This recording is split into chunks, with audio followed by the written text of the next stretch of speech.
Elijah Washington stood unwavering in the narrow aisle of Flight 2517, all eyes locked on his powerful frame. The Harvard-educated CEO of Nextech Solutions delivered his ultimatum with quiet intensity: either they explain why I was denied my rightful seat, or this plane isn't going anywhere. Before we dive into this incredible story of justice and transformation, let me know where you're watching from in the comments. Hit that like button if you've ever witnessed discrimination and subscribe to join our community fighting for equality every day. Now, let's see how one man's stand changed an entire industry. Sunlight streamed through floor-to-ceiling windows of Elijah Washington's penthouse apartment in downtown Atlanta. At 43, he had achieved what most considered the American dream. The sleek, minimalist space reflected his methodical approach to life: organized, precise, and intentional. Elijah adjusted his burgundy tie in the mirror, his fingers expertly working the Windsor knot. Today wasn't just any Monday. Nextech Solutions, the software company he had built from nothing, was hours away from acquiring their biggest competitor in a deal worth $300 million. His reflection stared back at him, sharp jawline, closely cropped hair with distinguished silver at the temples, and eyes that carried both determination and the weight of experience. His custom-tailored Tom Ford suit fit perfectly against his athletic frame. Despite 20 years in corporate America, Elijah maintained the physique of the college basketball player he once was. Discipline was more than a virtue to him, it was survival. The Patek Philippe watch on his wrist had been a gift to himself when Nextech secured its first $1 million contract. That was 8 years ago. Now his company employed over 500 people and was changing how the world approached cybersecurity. His phone buzzed with a familiar name. Marcus, he answered, putting the call on speaker as he collected his leather portfolio from the granite countertop. "Morning, boss," Marcus Reynolds replied. His chief operating officer had been with him since the early days, working from a cramped apartment with second-hand furniture. "Just checking you're all set for the flight. Legal team sent over the final paperwork for the Horizon Tech acquisition. Everything looks solid.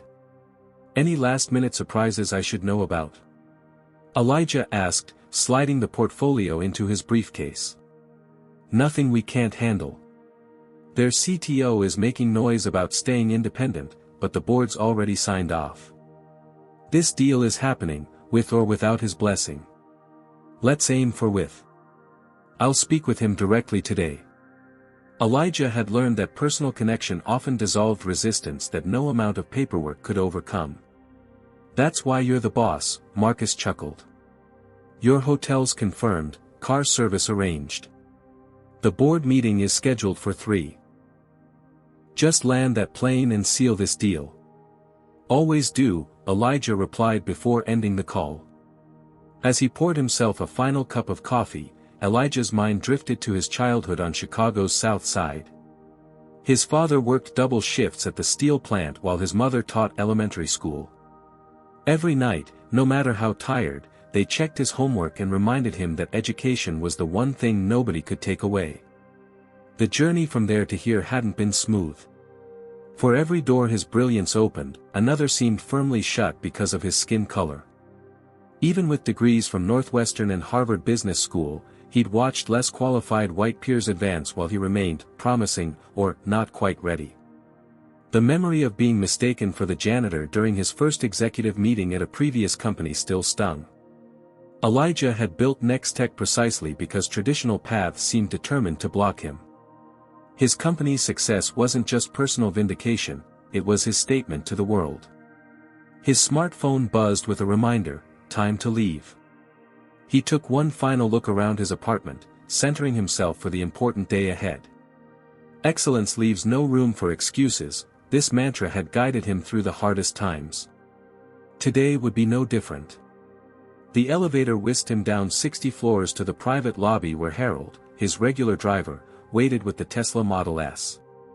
"Morning, Mr. Washington," Harold said, opening the rear door. "Big day today." "Every day is big, Harold," Elijah replied with a small smile. "But yes, especially today." As they pulled into Atlanta's morning traffic, Harold glanced in the rearview mirror. Traffic to Hartsfield looks heavy. Construction on the south entrance. We should still make it with plenty of time. Elijah nodded, already reviewing acquisition documents on his tablet. His mind worked through contingencies, negotiation points, and how to integrate the companies smoothly after the papers were signed. $300 million meant nothing if the merger failed culturally. Through the window, Atlanta's skyline gleamed in the morning sun. Elijah had chosen this city deliberately for his headquarters, appreciating its significance in civil rights history and its growing reputation as a tech hub for black entrepreneurs. His success here meant something beyond profit margins. "What time is your return flight, sir?" Harold asked as they approached the airport turnoff. "Tomorrow evening. If all goes well, we'll be celebrating Nextech's next chapter." Elijah put away his tablet. "And Harold? Thank you for always getting me where I need to be." "Just doing my job, sir." "And doing it excellently," Elijah replied. Excellence recognized excellence, regardless of position. His parents had taught him that, too. As the car pulled up to the departures terminal, Elijah straightened his jacket and mentally prepared for the day ahead. He'd navigated prejudice in boardrooms and venture capital meetings for decades. In a world that constantly tested his composure, he'd never given anyone the satisfaction of seeing him lose it. Little did he know that today's test would come at 35,000 feet. Hartsfield-Jackson International Airport buzzed with its usual Monday morning intensity. Elijah strode through the sliding doors into the first-class check-in area, where the line was mercifully short. His platinum status with the airline afforded him this small luxury amid the chaos of what was consistently ranked America's busiest airport. "Good morning, welcome to Atlantic Airways," greeted a young woman with a practiced smile. Her name tag read Amber. Her eyes widened slightly with recognition as she took his ID and platinum card. "Oh, Mr. Washington. I just read about your company in Business Insider. What you're doing with AI security protocols is revolutionary." "Thank you, Amber," Elijah replied, genuinely appreciative. These moments of recognition for his work rather than his appearance always felt validating. "I've got you in first class to San Francisco, seat 2A, window. Would you like to check your bag today?" "No thank you, just carrying on." Elijah traveled light, efficiency was key to his frequent business trips. As Amber processed his boarding pass, an older agent glanced over from the next station. His gaze lingered a beat too long on Elijah's expensive suit, as if calculating whether it was authentic or if Elijah truly belonged in the priority lane. It was a subtle look, one that most people wouldn't notice, but Elijah had developed a radar for these small judgments over the years. "All set, Mr. Washington. Boarding begins at 9:30 at Gate B23. Our first-class lounge is located near Gate B12 if you'd like to wait there. Have a wonderful flight." Elijah thanked her and headed toward security, rolling his carry-on beside him. The TSA pre-check line moved quickly, but when Elijah reached the front, the agent scrutinized his boarding pass and ID with unusual thoroughness. "Step over here, sir," the agent finally said, gesturing toward the area for additional screening. "Is there a problem?" Elijah asked calmly, though he knew exactly what was happening. "Random additional screening, sir. Shouldn't take long." Random. Elijah had been randomly selected more times than he could count despite his platinum status and pre-check clearance. He complied silently as another agent waved a wand around his frame and thoroughly inspected his carry-on. Several white businessmen who had been behind him in line were now proceeding through security without delay. 10 minutes later, he was finally allowed to collect his belongings. As he replaced his watch and shoes, Elijah caught the eye of a young black TSA agent who gave him an almost imperceptible nod of understanding.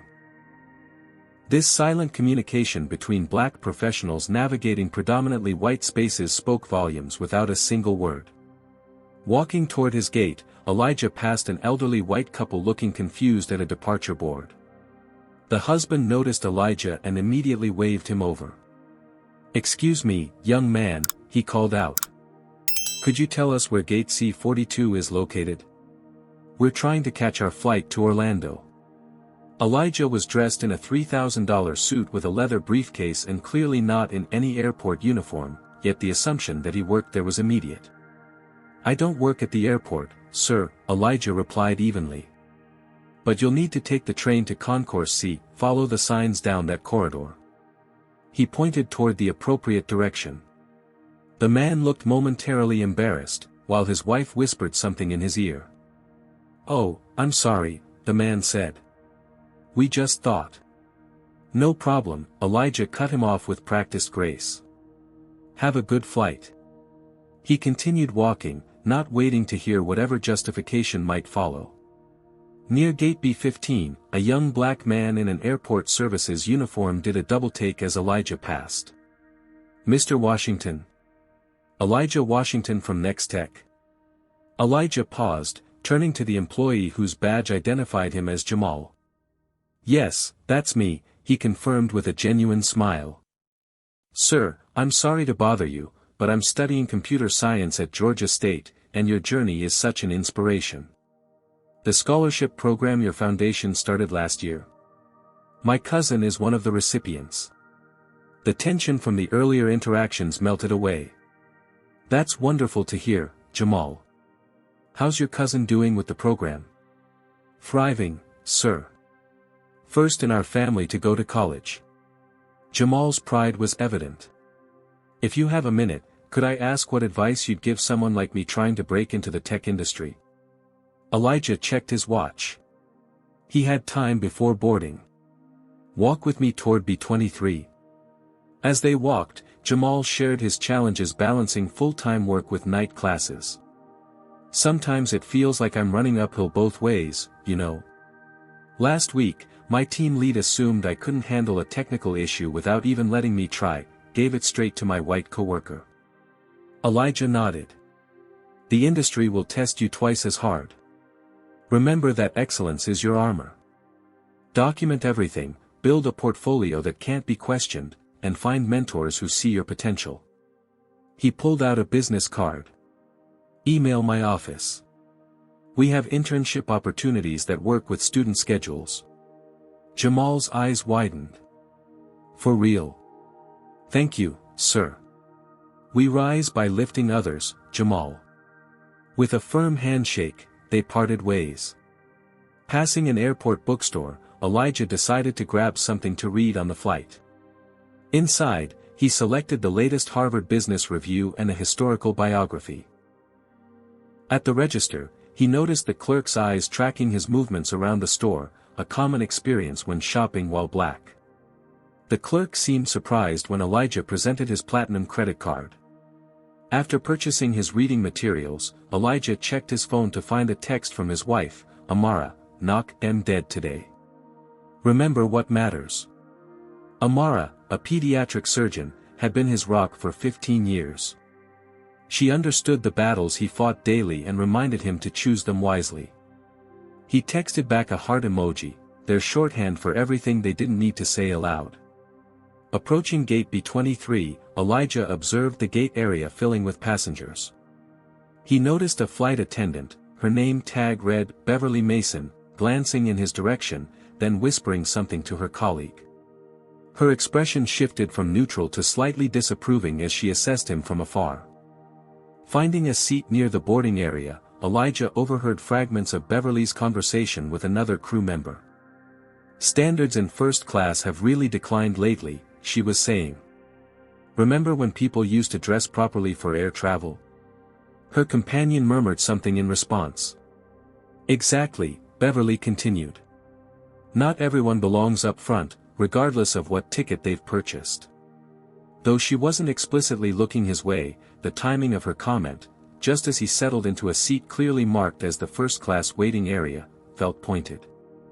Elijah opened his Harvard Business Review, focusing on an article about emerging markets rather than the familiar sting of prejudgment.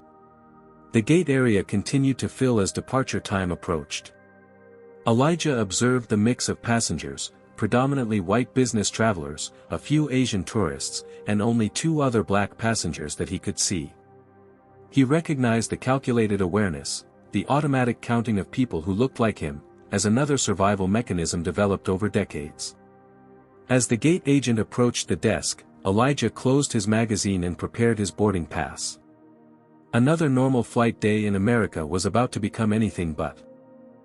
Ladies and gentlemen, we're now ready to begin boarding Atlantic Airways Flight 2517 to San Francisco, announced gate agent Troy Phillips, a slender man with thinning blonde hair and a clipboard in hand. As always, we'll start with our first-class passengers, followed by Platinum and Gold tier members. Elijah gathered his briefcase and carry-on, joining the small line forming at the priority boarding lane. Ahead of him stood 3 passengers, an older white couple and a middle-aged white man in a golf shirt. Troy processed them efficiently, scanning their boarding passes with a warm "welcome aboard" to each. When Elijah stepped forward, extending his first-class boarding pass and ID, Troy's demeanor subtly shifted.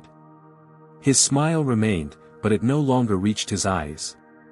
"Good morning," Elijah said, professional as always. Troy took the boarding pass and studied it with unusual scrutiny. "Mr. Washington, I'll need to verify something with your ticket status. Would you mind stepping aside for a moment while I check with our system?" Elijah glanced behind him, where other passengers were beginning to queue. "Is there a problem?" "The boarding pass clearly shows seat 2A, first class." "Just a routine verification, sir. It shouldn't take long." Troy's tone was polite but firm. As Elijah reluctantly stepped to the side, Troy motioned to the next passenger in line, another white businessman who was processed without delay. In fact, the next 5 passengers, all white, moved through boarding without any verification needed. Flight attendant Beverly Mason appeared at the gate desk, leaning over to whisper something to Troy. Her eyes flickered toward Elijah as she spoke. Troy nodded and turned back to Elijah. "Mr. Washington, it appears there's been a reassignment due to a weight distribution issue on today's flight. You've been moved to seat 24C in Economy Plus." "Weight distribution?" Elijah questioned, keeping his voice measured despite the obvious lie. "That's unusual for a reassignment after check-in and receiving a confirmed boarding pass." Troy avoided direct eye contact. "It's a technical decision from our flight operations team. I don't have the details. We've upgraded several passengers to provide you with extra legroom in Economy Plus as compensation.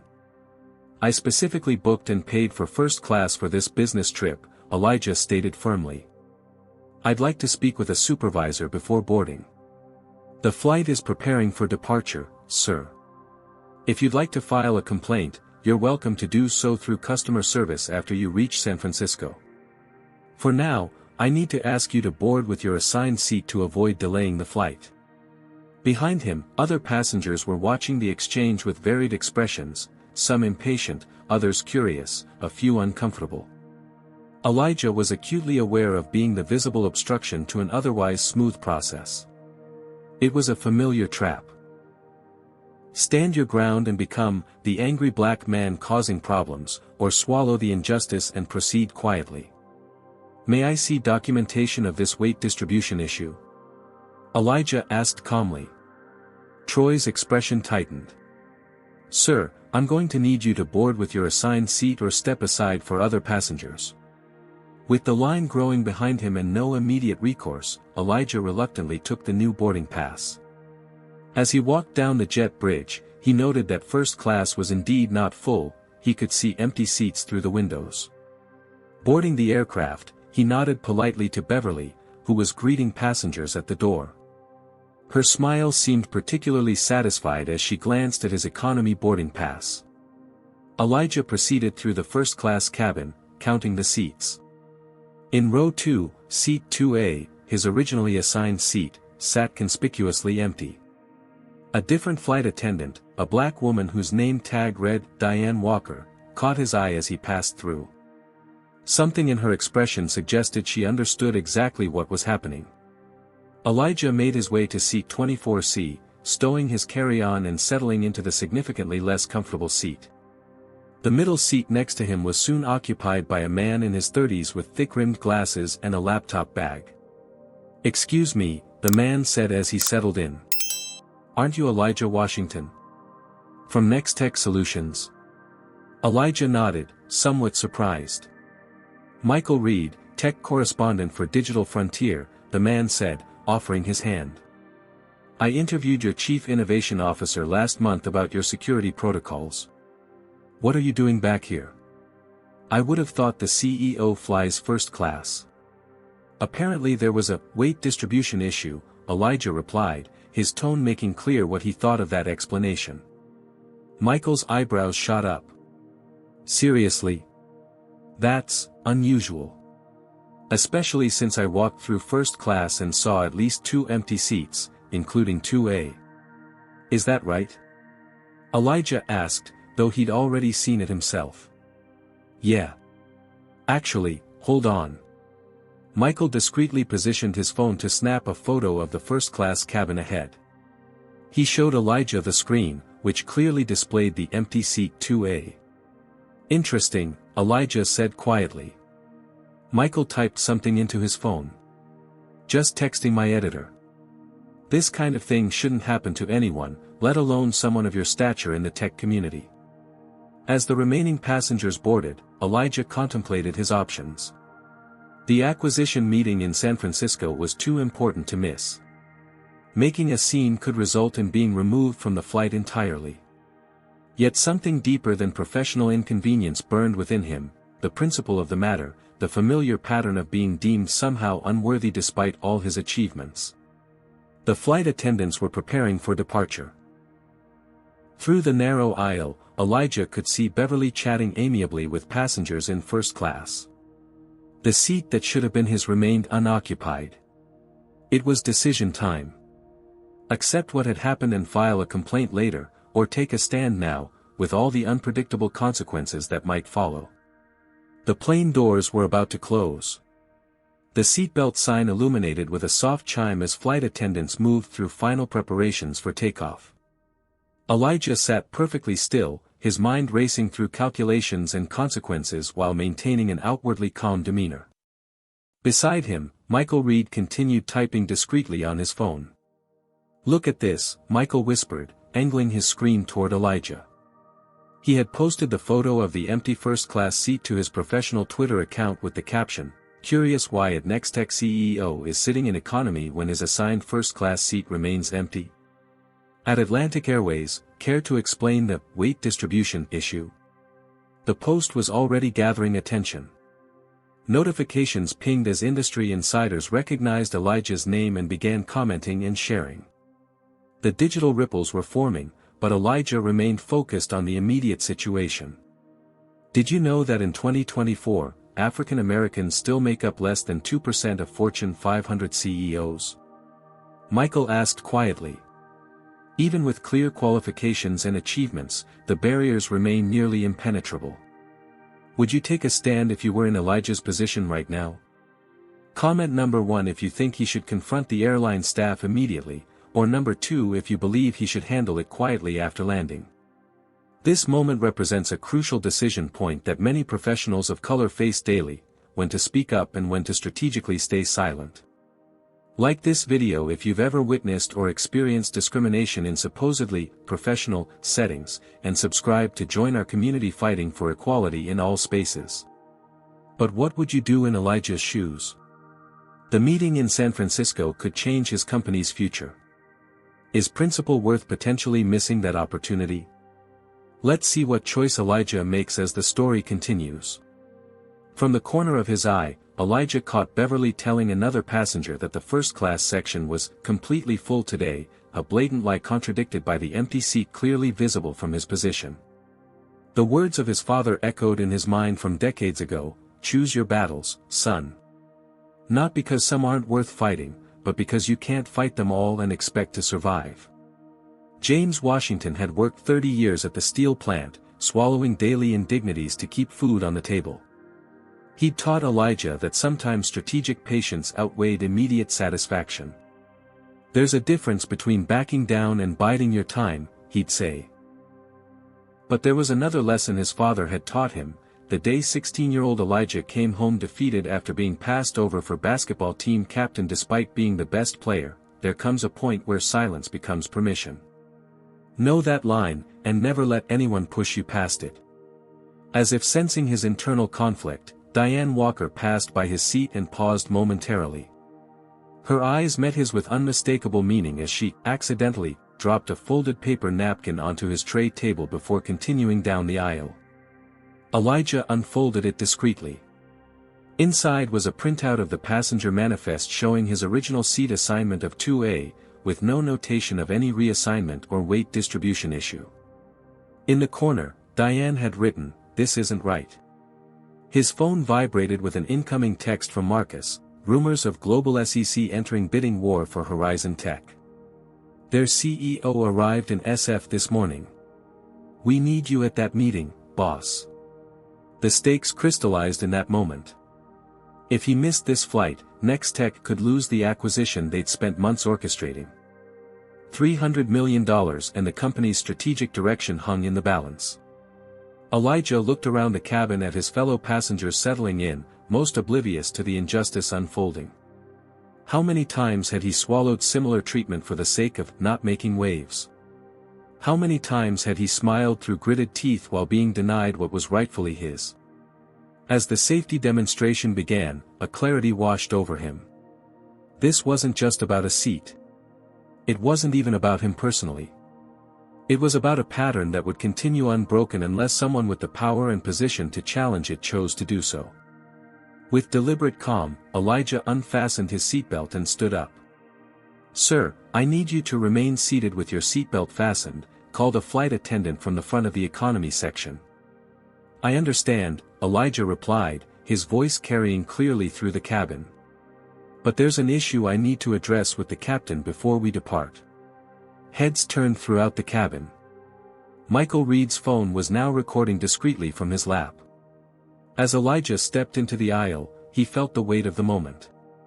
Whatever happened next would have consequences far beyond this flight. But some principles were worth standing for, regardless of cost. He began walking toward the front of the plane. Every step Elijah took down the narrow aisle felt deliberate and significant. Conversations hushed as passengers noticed his measured progress toward the front of the aircraft. His expression remained composed, not angry, not aggressive, simply resolute. Beverly Mason spotted him approaching the boundary between economy and first class. Her practiced smile vanished as she moved to intercept him. "Sir, you need to return to your seat immediately. The captain has turned on the fasten seatbelt sign," she said, her voice carrying an edge of authority that hadn't been present when addressing the first-class passengers. "I understand that," Elijah replied, keeping his tone even and professional. "However, I need to speak with the captain regarding a serious issue before takeoff." "Any concerns can be addressed with the flight attendants," Beverly insisted, physically positioning herself to block his path. "I must insist you return to your seat now." Several passengers had begun recording the interaction on their phones.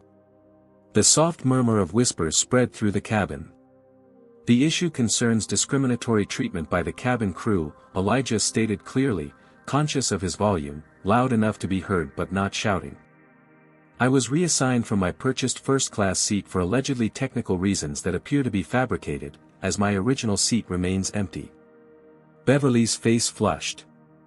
"Sir, if you don't return to your seat immediately, I'll be forced to call security to have you removed from this flight." "I believe that would be a mistake," Elijah replied calmly. "I'm simply requesting to speak with the captain about a legitimate concern. I'm not being disruptive or threatening in any way." From a few rows back, Michael Reed called out, "I've been documenting this situation. Mr. Washington is correct, his first-class seat is empty," contradicting the explanation he was given. Other passengers began to stir, some expressing support for Elijah's position. "This is ridiculous," said an older woman in first class. "Let the man have his proper seat. What's the problem here?" The first officer emerged from the cockpit, assessing the situation. "What's going on?" "This passenger refuses to return to his assigned seat," Beverly stated quickly. My assigned seat is 2A in first class, Elijah corrected, showing his original boarding pass alongside the reassigned one. I was moved without explanation beyond a vague claim about weight distribution that doesn't align with the fact that the seat remains empty. The first officer looked uncomfortable. "Let me get the captain." Moments later, Captain Warren Hayes appeared. In his mid-50s with salt and pepper hair and the confident bearing of someone used to command, he surveyed the scene with obvious displeasure. "Sir, we can't take off until all passengers are seated," he began sternly. "I understand that, Captain," Elijah responded. "I'm Elijah Washington, CEO of Nextech Solutions. I purchased a first-class ticket for this flight and was reassigned at the gate under pretenses that appear to be false. I'd like to understand why." The captain's expression shifted subtly at the mention of Nextech, recognition flickering across his features. Every professional in the tech industry knew the company and its groundbreaking security work. "Mr. Washington, I apologize for any inconvenience," the captain said, his tone noticeably moderated. "What exactly happened at the gate?" "I was told there was a weight distribution issue requiring my reassignment from seat 2A to 24C. However, seat 2A remains empty, and I've been informed by your flight attendant Diane that there is no such notation in the system." Captain Hayes turned to Beverly. "Is this correct? Was Mr. Washington reassigned from first class?" Beverly's confident demeanor faltered. "There was a seating issue that the gate agent handled. I wasn't directly involved in the decision." "Then please call the gate agent," the captain directed. "We need to sort this out." As they waited, more passengers began openly recording the interaction. Michael Reed was typing rapidly on his phone, his face serious as he documented the unfolding situation. "Captain," Michael interjected, "I'm a technology journalist with Digital Frontier. This situation is now trending on social media. Multiple passengers have shared that they witnessed Mr. Washington being the only first-class passenger redirected, despite having proper documentation." The captain's expression darkened as he grasped the potential public relations disaster brewing. "Mr. Washington, please join me near the galley so we can discuss this privately." "With respect, Captain," Elijah replied, "the discriminatory treatment happened publicly. I believe transparency in resolving it is appropriate." A murmur of agreement rippled through the cabin. Gate agent Troy Phillips boarded the plane, looking flustered. "What's the situation, Captain?" "We're trying to understand why Mr. Washington was reassigned from his first-class seat when the seat remains empty," Captain Hayes explained. Troy shifted uncomfortably. "There was a system alert about weight and balance calculations." "That's interesting," Diane interjected, stepping forward with a tablet. "Because the manifest shows no such alert, and no other passengers were reassigned. Just Mr. Washington." The captain reviewed the tablet, his expression growing increasingly concerned. "This doesn't show any weight distribution issues logged for this flight." Troy and Beverly exchanged glances. "Furthermore," Diane continued, her voice steady despite the tension, "Mr. Washington was the only person of color with a first-class ticket on today's flight." The implications hung heavily in the air. "I don't appreciate what you're insinuating," Beverly said sharply. An older gentleman in first class stood up. "I saw what happened. This gentleman was singled out while the rest of us boarded without issue. I fly this route weekly and have never heard of weight distribution requiring seat changes after boarding passes are issued." Other passengers began sharing their observations, the collective picture becoming increasingly clear. "Captain," Elijah said, his voice measured but firm, "I run a technology company valued at over $2 billion. I've flown first class on this airline for years without incident. Today, suddenly, there's a problem that mysteriously affects only me. The pattern is difficult to ignore." Michael Reed raised his hand. "My followers are asking if Atlantic Airways has a comment on why their staff singled out a prominent black CEO for removal from first class. The hashtag grounded by racism is trending." The captain's face paled. "Mr. Reed, I'd appreciate it if you didn't escalate this on social media before we have a chance to resolve it. With respect, Captain, Michael replied, the situation escalated the moment Mr. Washington was discriminated against. I'm simply reporting it. An airline supervisor named Gregory Thompson hurried aboard the plane, having been called by the gate staff. What's happening here? We have a schedule to maintain. Captain Hayes pulled him aside for a brief, intense conversation, gesturing toward Elijah and the empty first-class seat. Gregory approached Elijah with an outstretched hand. Mr. Washington, I'm Gregory Thompson, Customer Service Supervisor. I understand there's been a misunderstanding with your seating assignment. We'd be happy to return you to your original first-class seat with our apologies. I appreciate that, Elijah replied, not taking the offered hand. But I'd like to understand why this misunderstanding occurred in the first place. Perhaps we could discuss this after we're airborne. Gregory suggested, glancing at his watch. We're already behind schedule. I'm afraid that's not acceptable, Elijah stated firmly. This issue needs resolution now, not after you've secured my compliance through delay tactics. The standoff continued, with passengers growing increasingly vocal in their support of Elijah's position. Several shared stories of similar experiences they'd witnessed or experienced.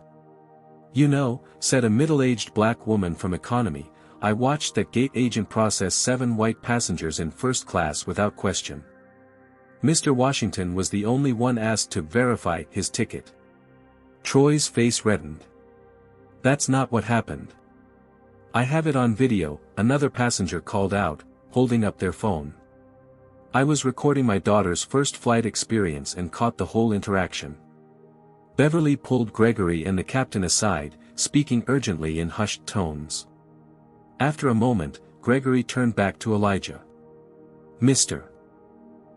Washington, after reviewing the situation, it appears there may have been an inappropriate judgment call made by our staff. We sincerely apologize for this experience. An inappropriate judgment call seems like a euphemism for racial profiling, Elijah observed calmly. The word hung in the air, the unspoken reality now explicitly named. Captain Hayes stepped forward. Mr. Washington, on behalf of Atlantic Airways, I personally apologize for this situation. I'd like to invite you back to your rightful seat in first class, and I assure you this incident will be thoroughly investigated. I appreciate that, Captain, Elijah replied. But I'd like to know what specifically will be done to address the underlying issue. As the confrontation continued, the power dynamics had shifted entirely.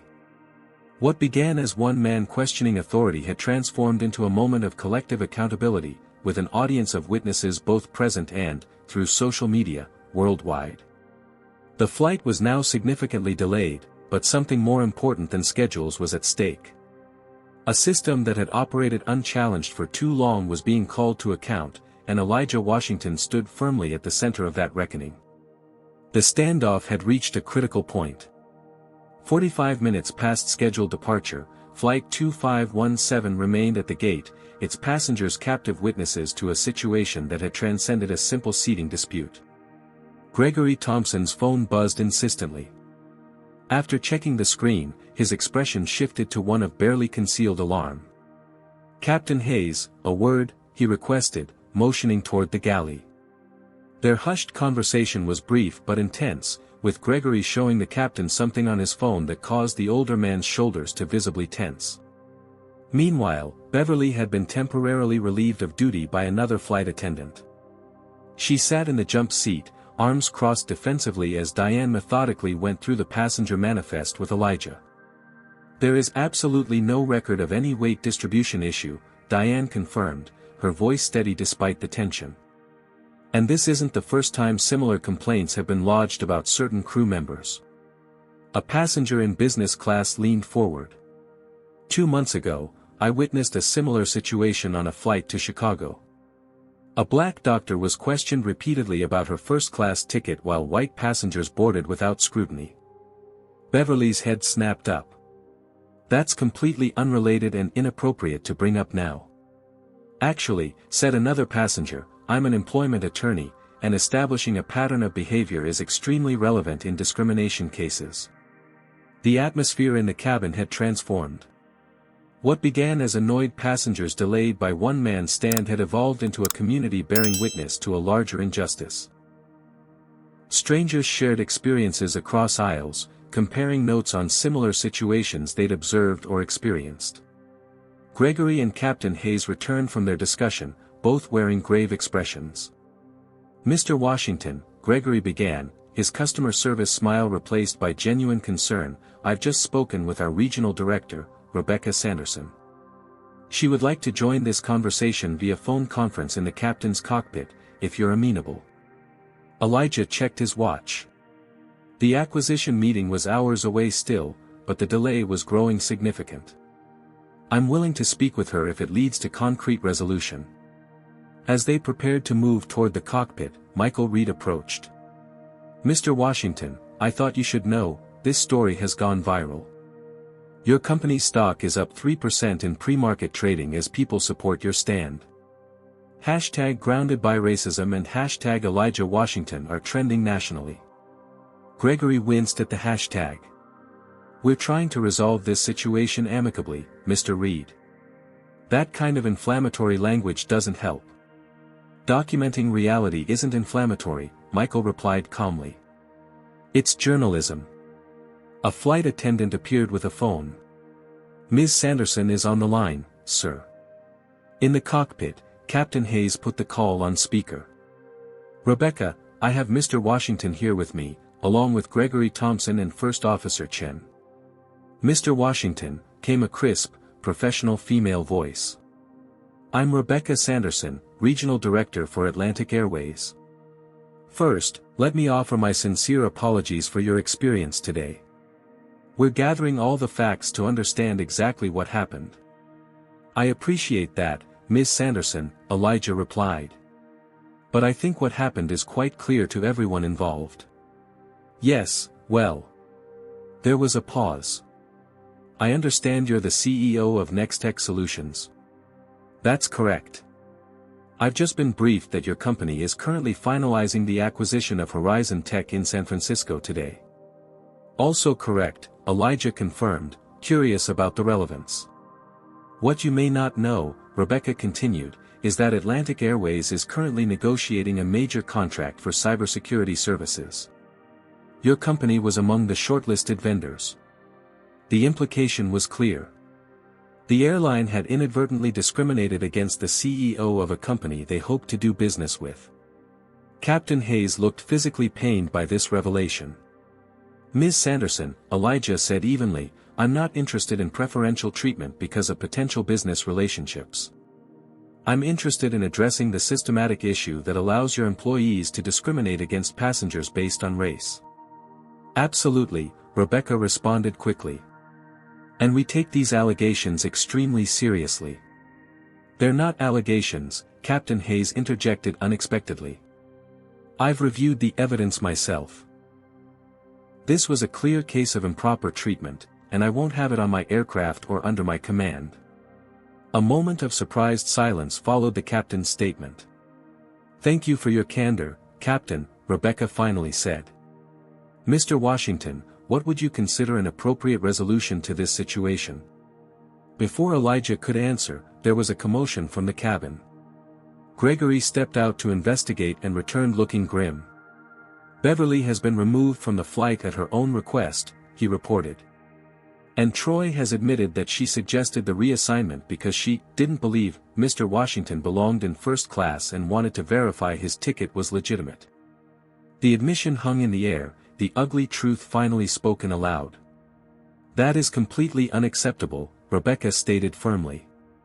"Mr. Washington, I want to assure you that this will result in immediate action." Elijah's phone buzzed with an incoming call, the chairman of his board of directors.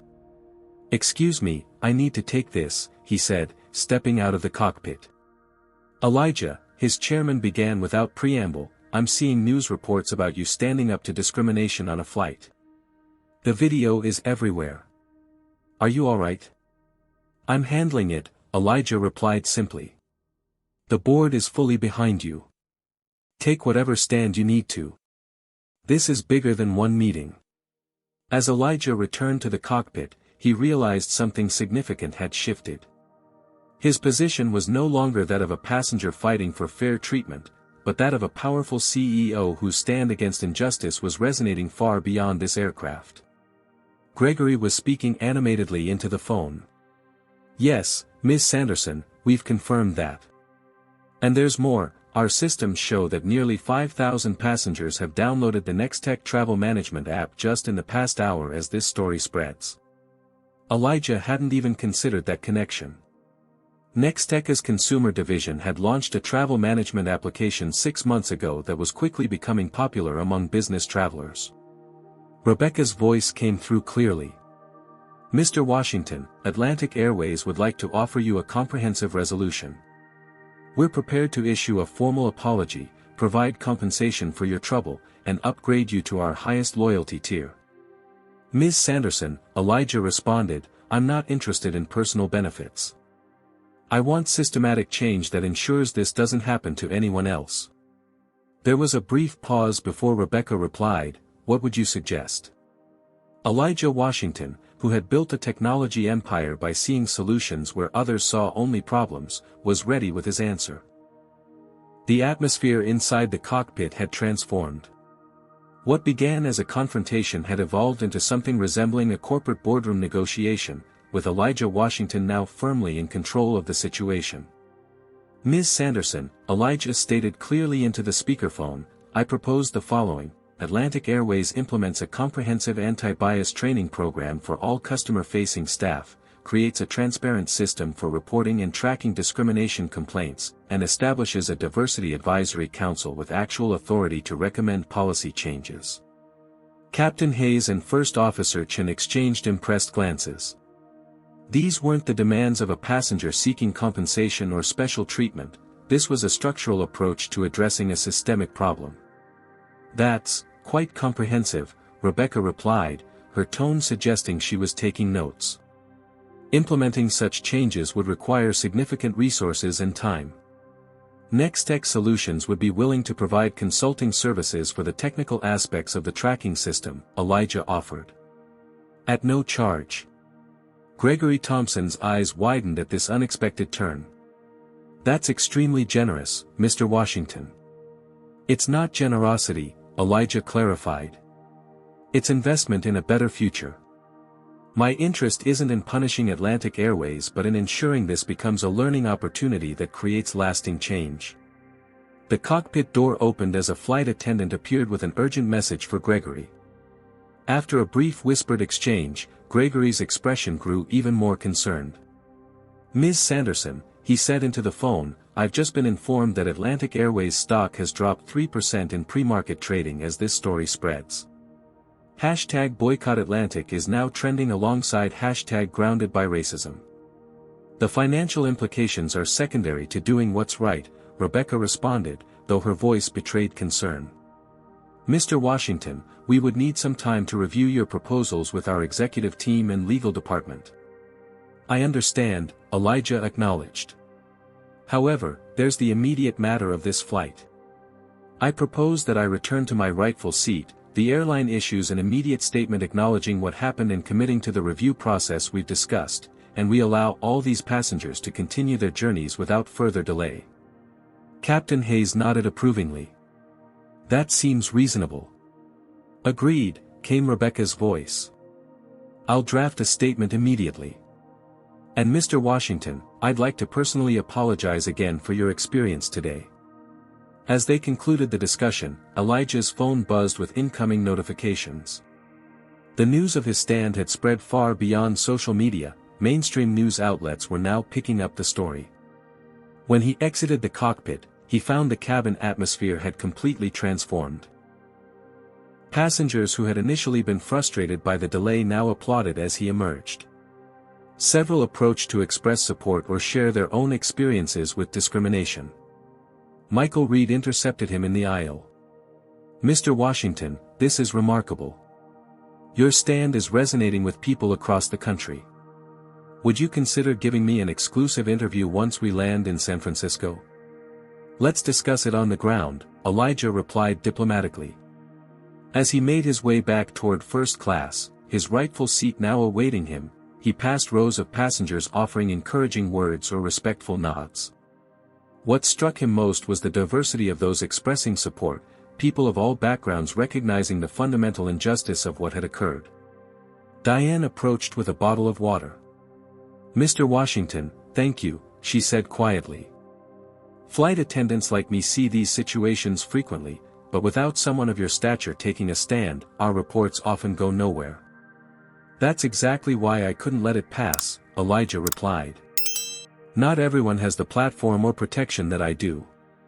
As he settled into seat 2A, Elijah received a call from his CO, Marcus. "Boss, what the hell is happening? I'm seeing you all over the news." "It's been an eventful morning," Elijah replied with characteristic understatement. "The Horizon Tech people just called," Marcus continued. "They've seen the news too and want to express their support. In fact, their CEO is suggesting we move the meeting up. He's impressed by your principles and wants to do business with a company that stands for something." The irony wasn't lost on Elijah. What could have derailed the acquisition had instead strengthened their position. Captain Hayes made an announcement over the intercom: "Ladies and gentlemen, we apologize for the delay in departure. Atlantic Airways is committed to providing a respectful, equitable experience for all passengers. Today, we failed to live up to that standard. On behalf of the airline, I personally apologize. We'll be departing shortly, and I thank you for your patience." The simple acknowledgement was met with scattered applause. Elijah's phone lit up with a message from Rebecca Sanderson: "Draft statement attached for your review before public release. Also, our CEO would like to speak with you upon landing." The cabin crew completed final preparations for departure, now nearly 2 hours behind schedule. As the plane finally pushed back from the gate, Elijah gazed out the window at the Atlanta skyline. His thoughts turned to his parents and what they would think of his stand today.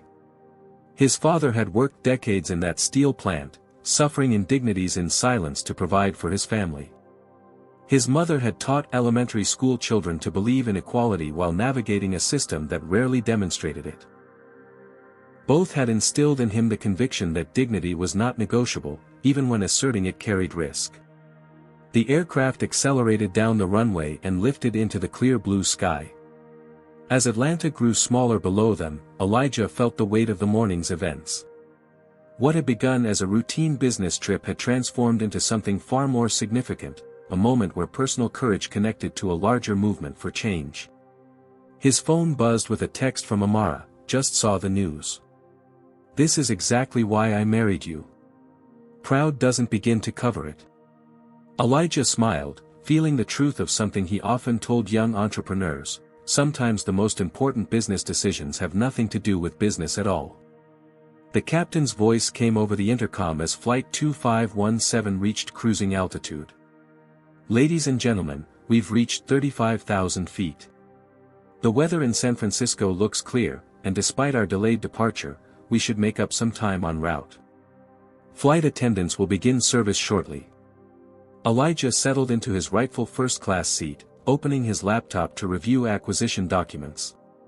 The cabin around him had a different energy now, passengers periodically glancing his way with expressions ranging from admiration to curiosity. He maintained his focus, compartmentalizing the morning's events to prepare for the business awaiting him in San Francisco. Diane approached with a coffee service. "Mr. Washington, would you care for anything to drink?" "Coffee, black, thank you," he replied. As she poured, he added quietly, "I want to acknowledge your courage in speaking up earlier. That couldn't have been easy." Diane's professional composure momentarily softened. 8 years I've worked for this airline. I've documented 17 similar incidents. Until today, nothing ever changed." She paused. "What you did matters to more than just yourself." After she moved on, Elijah opened his email to find a message from Rebecca Sanderson with the subject line: "Atlantic Airways Statement and Proposed Actions." The attached document detailed a comprehensive response. Atlantic Airways acknowledges that Mr. Elijah Washington, CEO of Nextech Solutions, experienced discriminatory treatment on Flight 2517. We apologize unreservedly for this unacceptable situation. Effective immediately, we are implementing the following changes: 1. Mandatory anti-bias training for all staff, to be designed in consultation with diversity experts. 2. Creation of a transparent reporting system for discrimination incidents. 3. Establishment of a passenger equity advisory board with authority to review policies. 4. Regular audit and public reporting of discrimination complaints. We thank Mr. Washington for his willingness to engage constructively on these issues and for his company's offer of technical assistance in implementing tracking solutions. The statement concluded with quotes from the airline's CEO and a commitment to be a leader in equitable treatment across the aviation industry. It was more than Elijah had expected, a genuine commitment rather than a performative apology. He replied with his approval and a few minor suggestions.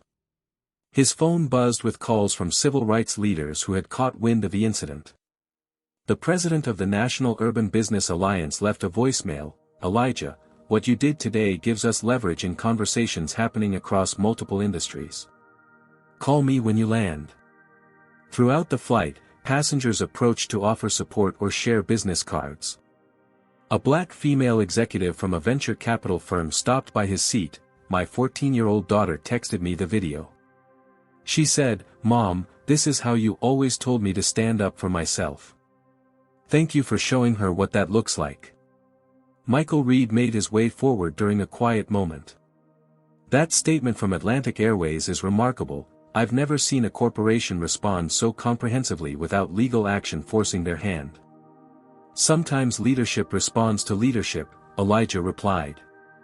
They recognized an opportunity to be on the right side of change. About that interview, Michael continued, "I'd like to focus not just on what happened today, but on your broader thoughts about corporate responsibility in addressing systemic bias." "I'd be open to that conversation," Elijah agreed. As the flight progressed, Diane returned to his seat. "Several passengers have offered their contact information as witnesses, should you need them." She handed him a small stack of business cards. "People want you to know they've got your back." The simple gesture, strangers rallying to affirm what they'd witnessed, moved him unexpectedly. Throughout his career, Elijah had often stood alone in rooms where he was the only person who looked like him. Today, an airplane full of diverse individuals had collectively said, "We see what's happening, and it's not okay." His phone lit up with a text from a number he didn't recognize. "This is Troy Phillips, the gate agent. I want to apologize personally. I should have questioned Beverly's directive instead of complying. I'm facing consequences, but they're deserved. Your stand today will make me a better person and employee." The message gave Elijah pause. In his anger at the injustice, he hadn't considered that some involved might genuinely reflect and grow from the experience. His response was simple: accountability creates opportunity for change. "I appreciate your reflection." As the plane began its descent into San Francisco, Captain Hayes made an unexpected announcement: "Ladies and gentlemen, I'd like to take a moment to thank you for your patience today. What we experienced in Atlanta was a reminder that creating a just society requires courage. Sometimes from leaders, sometimes from ordinary people willing to stand for what's right. I'm proud to complete this journey with all of you today."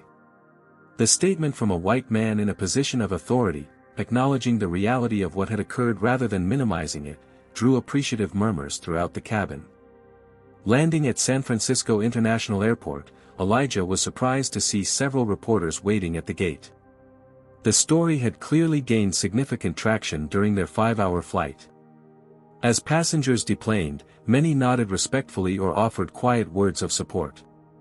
One elderly black man gripped his hand firmly and simply said, "Been waiting 92 years to see something like what you did today, son." Diane approached as Elijah gathered his belongings. "Mr. Washington, I've been offered a position on the newly forming Passenger Equity Advisory Board.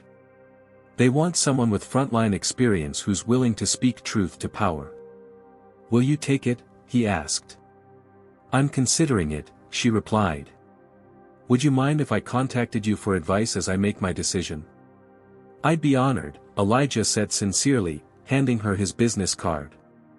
As he exited the jet bridge, his phone rang with a call from Amara. "You've started quite a movement today," she said, her voice warm with pride.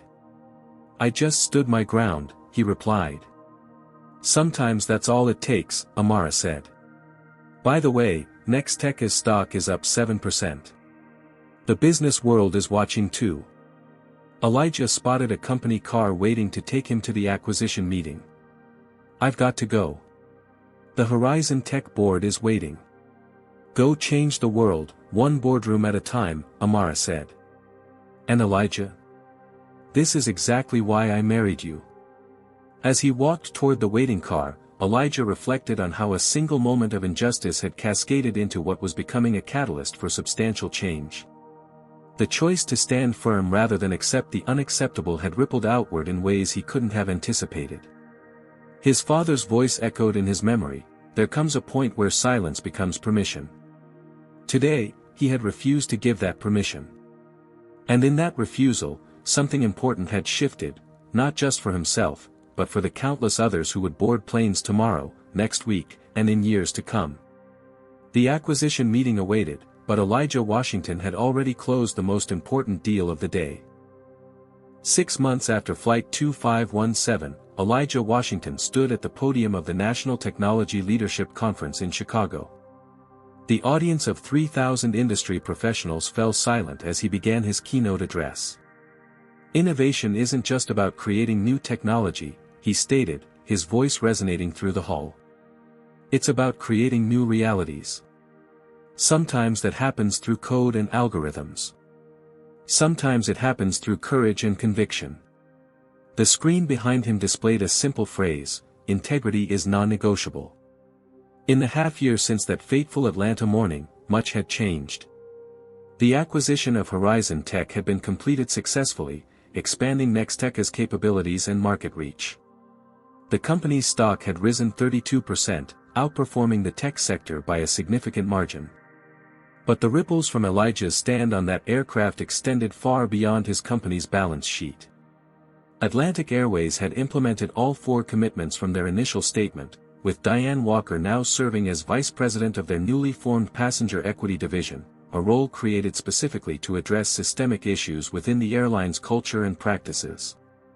The aviation industry, sensing a shift in public expectations, had collectively established new standards for employee training and incident reporting. 3 other major carriers had approached Nextech about implementing similar monitoring systems to track and address bias complaints. Beverly Mason had been terminated from Atlantic Airways but, in an unexpected development, had enrolled in a corporate ethics program and now spoke to industry groups about recognizing and addressing unconscious bias. Her journey from perpetrator to advocate represented the complex, sometimes hopeful nature of human growth. "Leadership isn't a position," Elijah continued in his address. "It's a decision. A decision to stand firm when compromise would be easier. A decision to speak truth when silence would be safer." In the audience sat Marcus Reynolds, now president of Nextech's expanded operations. Beside him was Michael Reed, whose exclusive interview with Elijah had become a Business Week cover story titled, "The Stand That Changed an Industry." The article had been optioned for a documentary film. "Technology creates platforms," Elijah said, moving toward his conclusion. "But humans determine what those platforms amplify. Will we amplify division or understanding? Exclusion or opportunity? That choice belongs to each of us, every day." The principles that drove Elijah's decision that day had been formalized into Nextech's corporate ethics policy, with "dignity is non-negotiable" as its centerpiece.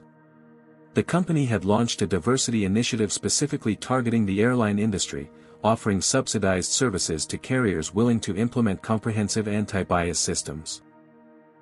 Troy Phillips, the gate agent who had executed Beverly's discriminatory directive, had completed sensitivity training and now served on Atlantic Airways' Employee Advisory Council. His letter to Elijah months after the incident spoke of finding purpose in accountability, and how the experience had transformed his understanding of complicity. As Elijah concluded his speech to thunderous applause, his phone buzzed with a calendar reminder: Flight 2517, Atlanta to San Francisco, departure 10:30 a.m. Exactly 6 months later, he was booked on the same route, same flight number. This time, his check-in was smooth and uneventful. The gate agent, a young South Asian woman, processed his boarding pass efficiently. "Thank you for flying with us, Mr. Washington. We appreciate your business and your contributions to our improved systems." The first-class cabin welcomed him without incident. Captain Hayes, specifically requested to pilot this symbolic return journey, greeted him personally at the door.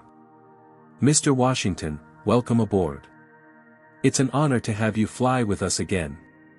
As the plane pushed back from the gate, precisely on schedule, Elijah gazed out at the Atlanta skyline. His thoughts turned to his parents, his father who had taught him to choose his battles wisely, and his mother who had shown him that principles matter most when they cost something to uphold. His phone lit up with a text from Amara, "Full circle moment. Proud of what you've built from that day." What had begun as a personal indignity had transformed into a catalyst for systemic change. One man's refusal to accept injustice had created ripples that would benefit countless travelers who would never know his name. As Flight 2517 lifted into the clear blue sky, Elijah Washington reflected on the true measure of success. It wasn't found in stock prices or acquisition deals, though those mattered. It wasn't even found in policy changes or new training programs, though those were essential. The true measure was in the dignity that every passenger on every flight would experience because one person had decided that some principles are simply non-negotiable. The plane climbed higher, leaving Atlanta behind, soaring toward San Francisco and whatever challenges awaited there. For Elijah Washington, the journey itself had become the destination, a continuous commitment to standing firm when it mattered most. Have you ever taken a stand against injustice, even when it would have been easier to stay silent? Share your experience in the comments below. If this story of courage and transformation resonated with you, please like, subscribe, and share it with others who might be inspired by Elijah's journey. Your support helps us continue bringing powerful stories of resilience and change to our community. Thank you for joining us on this journey today. Remember that sometimes the most powerful thing we can do is simply refuse to move when dignity is at stake. Until next time, stay strong, stay principled, and never underestimate the impact of choosing to ground a plane when necessary. ## Lessons from Elijah's story. Standing up against injustice requires both courage and strategy. Elijah Washington's experience teaches us that dignity is non-negotiable, regardless of our position or what's at stake. When faced with discrimination, choosing the right moment to speak up can transform an individual incident into systemic change. The power of documentation and witnesses cannot be underestimated. They validate truth when systems try to deny reality. Most importantly, Elijah demonstrates that true leadership isn't about wielding power, but about using your position to create doors for others. One person's refusal to accept mistreatment can ripple outward, creating protection for countless others who lack the same platform or privilege. Remember that silence often equals permission, and sometimes the most powerful statement is simply refusing to move when dignity is at stake. By standing firm rather than accepting the unacceptable, we help build a world where excellence and respect become the standard for everyone. Have you ever witnessed discrimination and had to decide whether to speak up or stay silent? What factors influenced your choice? Share your experience in the comments below. Your story might give someone else the courage they need to stand firm in a similar situation.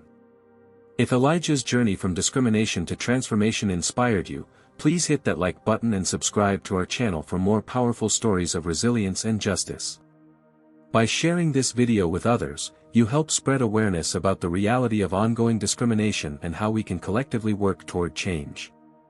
Thank you for joining our community fighting for equality every day. Remember, sometimes the most meaningful impact comes not from grand gestures, but from simply refusing to accept injustice when faced with it. Together, we can create the change we wish to see.